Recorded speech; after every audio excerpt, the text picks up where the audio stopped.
നമസ്കാരം, സിറ്റി ന്യൂസിലേക്ക് സ്വാഗതം. ലോക ക്ഷയരോഗ ദിനാചരണം ജില്ലാതല ഉദ്ഘാടനം മാർച്ച് 24 രാവിലെ 10 മണിക്ക് കണ്ണൂർ DPC ഹാളിൽ നടക്കുമെന്ന് ജില്ലാ TB and AIDS control officer doctor Sonu B Nair വാർത്താ സമ്മേളനത്തിൽ അറിയിച്ചു. രാവിലെ 10 മണിക്ക് ജില്ലാ പഞ്ചായത്ത് വൈസ് പ്രസിഡന്റ് ബിനോയ് കുര്യൻ ഉദ്ഘാടനം ചെയ്യും.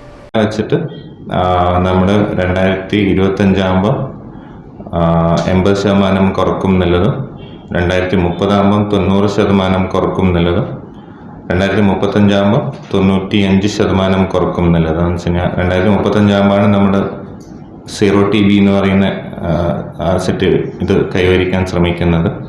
അപ്പോൾ അതിൻ്റെ ഭാഗമായിട്ടാണ് നമ്മുടെ ഇപ്പോൾ ഒരു TB എലിമിനേഷൻ എന്ന് പറയുന്ന പ്രോഗ്രാമാണ് നമ്മളിപ്പം അതിലേക്കൂടെ കടന്നു പോയിക്കൊണ്ടിരിക്കുന്നത്. അപ്പം ഈ വർഷത്തെ TBയുടെ ആ ഒരു പ്രാധാന്യമുണ്ട്. നമ്മൾ ഫസ്റ്റ് വെച്ച ഗോളിൻ്റെ വർഷമാണിത് 2025.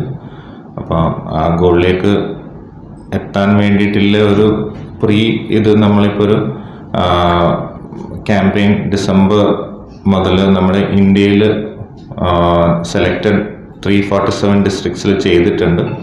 കേരളത്തിലെ എല്ലാ ജില്ലയും അതിൽ ഉൾപ്പെട്ടിട്ടുണ്ട്. അപ്പോൾ 100 ഡേ ക്യാമ്പയിൻ നമ്മൾ ഡിസംബർ 9 തൊട്ടിട്ട് മാർച്ച് 17 വരെ കഴിഞ്ഞ മൺഡേ വരെ നമ്മൾ ചെയ്തിട്ടുണ്ട്.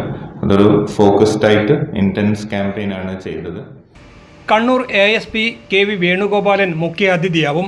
Kannur deputy DMO doctor KT Rekha ക്ഷയരോഗ ദിനാചരണ സന്ദേശം നൽകും.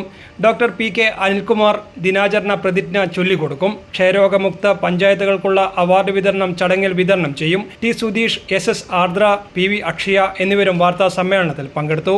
News desk city news. കൂടുതൽ വാർത്തകൾ അറിയുവാൻ സിറ്റി ചാനൽ വാട്സ്ആപ്പ് ഗ്രൂപ്പിൽ ജോയിൻ ചെയ്യുക. ഒപ്പം YouTube ചാനൽ സന്ദർശിക്കുക.